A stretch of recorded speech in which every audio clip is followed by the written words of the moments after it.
প্ৰথমে শুনক এই চিৎকাৰ। প্ৰাণৰ মমতাত চিঞৰিছে সাংবাদিকসকলে।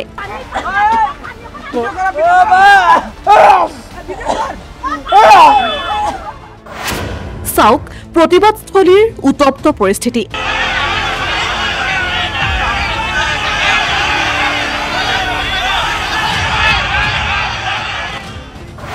কন্দুৱা গেছ নিক্ষেপ কৰাৰ পৰিণতি এয়া।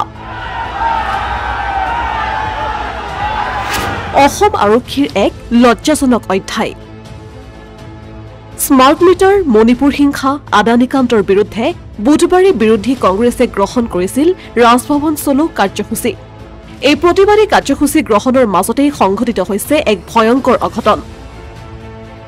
অসম প্ৰদেশ কংগ্ৰেছে এক দেশ এক নিৰ্বাচনকে ধৰি একাধিক দাবীৰে কাৰ্যসূচী গ্ৰহণ কৰিছিল। প্ৰতিবাদৰ সময়ত আৰক্ষী আৰু প্ৰতিবাদকাৰীৰ মাজত সৃষ্টি হৈছিল উত্তপ্ত পৰিস্থিতিৰ। ভূপেন বৰা, ৰিপুণ বৰাৰ দৰে জ্যেষ্ঠ কংগ্ৰেছ নেতাৰ বিলৈ এয়া।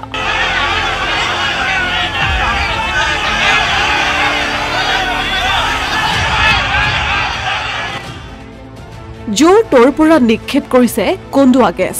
কংগ্ৰেছ নেতাই ভাষ্য প্ৰদান কৰিব ল'লেই সেই স্থানতেই নিক্ষেপ কৰা হয় কন্দুৱা গেছ। এয়া সেই দৃশ্য।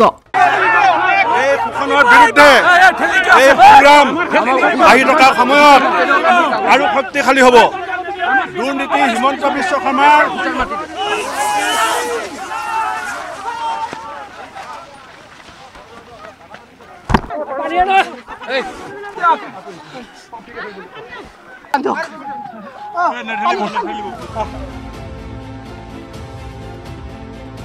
এই সমগ্ৰ কাৰ্যৰে বৰ্বৰতাৰ পৰিচয় দিলে অসম আৰক্ষীয়ে। প্ৰতিবাদকাৰীক কোনো কাৰণতেই আগবাঢ়িব নিদিয়ে অসম আৰক্ষীয়ে আৰু নিক্ষেপ কৰিলে কন্দুৱা গেছ। পৰিস্থিতি নিয়ন্ত্ৰণৰ বাবে আৰক্ষীয়ে কন্দুৱা গেছ প্ৰয়োগ কৰাৰ লগতে লাঠিচালনাও কৰিছিল। আৰক্ষী প্ৰতিবাদকাৰীৰ হতাহতিত আহত হৈছিল মৃদুল ইছলাম। মৃদুলৰ গাত লাগিছিল কন্দুৱা গেছৰ চেল, যাৰ ফলত অকাল মৃত্যুক সাৱটি লয় কংগ্ৰেছৰ আইনী কোষৰ সদস্য মৃদুল ইছলামে। কন্দুৱা গেছ নিক্ষেপ কৰাৰ ফলত গুৰুতৰভাৱে অসুস্থ হৈ পৰিছিল যুৱ নেতাগৰাকী। তেওঁক ততাতৈয়াকৈ চিকিৎসালয়লৈ নিয়ে যদিও আদবাটতেই শেষ নিশ্বাস ত্যাগ কৰে কংগ্ৰেছৰ জ্যেষ্ঠ নেতাগৰাকীয়ে। কেৱল এয়াই নহয়, বেৰিকেড অতিক্ৰমী প্ৰতিবাদ কৰিবলৈ আগুৱাই যোৱা ভূপেন বৰা আৰু ৰিপুণ বৰাকো আটক কৰিছে আৰক্ষীয়ে। ইফালে আৰক্ষীৰ কন্দুৱা গেছৰ পৰা সাৰি নগ'ল কংগ্ৰেছো, যাৰ পৰিণতিত বহুকেইজন সাংবাদিক অসুস্থ হৈ পৰিল। আৰক্ষীৰ জিম্মাৰ পৰাই প্ৰদেশ কংগ্ৰেছৰ সভাপতি ভূপেন বৰাৰ সাৱধানবাণী এয়া। আদানী মোদী একেজনেই মানুহ, গতিকে মোদীয়ে পাৰ্লিয়ামেণ্টত আদানীৰ কেলেংকাৰী সম্পৰ্কত আলোচনা হ'বলৈ নিদিয়ে। গতিকে আমি ৰাজভৱন চলো কাৰ্যসূচী লৈছোঁ।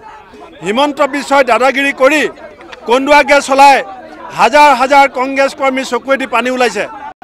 মই হিমন্ত বিশ্ব শৰ্মাক কৈ দিছোঁ, এয়া কংগ্ৰেছৰ চকু পানী নহয়, এয়া অসমৰ মানুহৰ চকু পানী। এই চকু পানীত হিমন্ত বিশ্বৰ অহংকাৰ উটি যাব। এই চকু পানীত হিমন্ত বিশ্বৰ ভ্ৰষ্টাচাৰ উটুৱাই দিম। ইফালে তেওঁৰ মৃত্যুত ৰাজনৈতিক মহল স্তব্ধ হৈ পৰাৰ লগতে কংগ্ৰেছত পৰিছে শোকৰ ছাঁ। আনহাতে সমগ্ৰ বিষয় সন্দৰ্ভত জাকিৰ হুছেইন খিকদাৰৰ প্ৰতিক্ৰিয়া এয়া। প্ৰথম প্ৰশ্ন হ'ল, মৃদুলক হত্যা কোনে কৰিলে? মৃদুলৰ মৃত্যু কেনেকৈ হ'ল? যিজন আৰক্ষী বিষয়াই আপোনালোকৰ আগত মন্তব্য কৰিছে, তেখেতক প্ৰশ্ন কৰিছোঁ, মৃদুলৰ মৃত্যু কেনেকৈ হ'ল? সুস্থ মৃদুল প্ৰতিবাদী কাৰ্যসূচীত গৈছিল, তাতে প্ৰতিবাদ কৰিছিল ৰাইজৰ হকে, তাৰপিছত তেওঁৰ মৃত্যু কেনেকৈ হ'ল? এই প্ৰশ্নৰ উত্তৰটো দিব লাগিব। তেওঁলোকে নিজকে বচোৱাৰ কাৰণে বিভিন্ন মন্তব্য কৰি আছে। হাজাৰ হাজাৰ মানুহৰ আগত মৃদুলক কেনেকৈ কন্দুৱা গেছ দি হত্যা কৰিলে এই কথাটো সকলোৱে দেখিছে। তাৰপিছত পুলিচৰ কথাত তেওঁলোকে বক্তব্য দিব, সেই বক্তব্যত আমি নস্যাৎ কৰিছোঁ। ইয়াৰ বিচাৰ লাগিব, ইয়াৰ তদন্ত হ'ব লাগিব, আৰু তদন্ত নিশ্চিতভাৱে সকলোৰ চকুৰ সন্মুখত তদন্ত কি ৰিজাল্ট সকলো ৰাইজে দেখিছেই। কাৰ নিৰ্দেশত হ'ব লগা হ'ল, কোনে এই কামবিলাক কৰিলে বেআইনীভাৱে, পুলিচে আইন জানো মান্য কৰিছে? প্ৰাণ কোনে ল'লে? আৰক্ষীয়ে ল'লে। মৃদুল ইছলামক শ্বহীদ ঘোষণা APCCৰ সভাপতি ভূপেন বৰাৰ। হিমন্ত বিশ্ব শৰ্মা নেতৃত্বাধীন বিজেপি চৰকাৰৰ এইটো সম্পূৰ্ণ পৰিকল্পিত হত্যাকাণ্ড। বিজেপিৰ দুৰ্নীতি ভ্ৰষ্টাচাৰ বিৰুদ্ধে কংগ্ৰেছে লোৱা আন্দোলনক ভয় খুৱাবৰ কাৰণে হিমন্ত বিশ্ব শৰ্মা চৰকাৰৰ যিটো ষড়যন্ত্ৰ, পৰিকল্পিত ষড়যন্ত্ৰৰ কাৰণে আজি মিদুল ইছলামক আমি হেৰুৱাইছোঁ। মিদুল ইছলাম আমাৰ লিগেল সেলৰ ছেক্ৰেটাৰী আছিলে, ডিজিটেল বাহিনীৰ ছেক্ৰেটাৰী। আজি তেওঁলোকে ভাবিছে মিদুল ইছলামক হত্যা কৰি আমাক ভয় খুৱাব। আমি ভয় নাখাওঁ। মিদুল ইছলাম বিজেপি দুৰ্নীতি ভ্ৰষ্টাচাৰৰ বিৰুদ্ধে আন্দোলনৰ প্ৰথমগৰাকী শ্বহীদ। চৰকাৰৰ নিৰ্দেশত পুলিচে একে জেগাত একে সময়ত 3টা টিয়াৰ গেছ কিয় দিলে?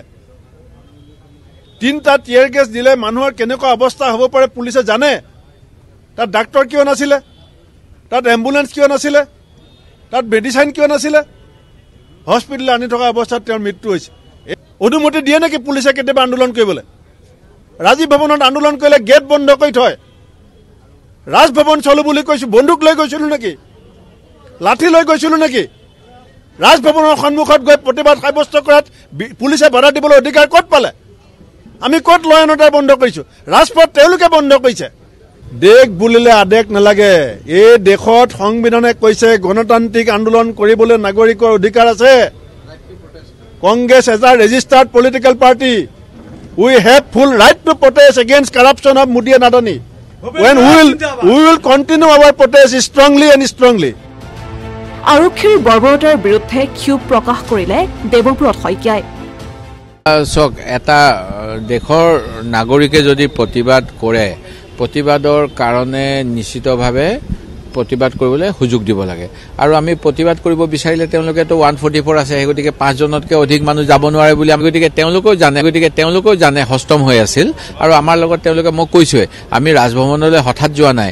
আমি এটা স্কুলৰ কাষৰ এটা ৰাজহুৱা এটা পূজাশালীত আমি সকলোৱে একত্ৰিত হৈছিলোঁ। সেইখিনি সময়তো আমাক কোনোবা আহি অৱগত কৰিব পাৰিলে হয়, আপোনালোকে ৰাজপথলৈ ওলাই নাহিব, আপোনালোকৰ অনুমতি নাই। আমাকতো সেইখিনি কৰা হোৱা নাই। আমাক ৰাজভৱনৰ ওচৰলৈকে যাবলৈ দিয়া হৈছে আৰু ৰাজভৱনৰ ওচৰত আমাৰ ওপৰত মাৰপিট কৰা হৈছে, কন্দুৱা গেছ প্ৰয়োগ কৰা হৈছে।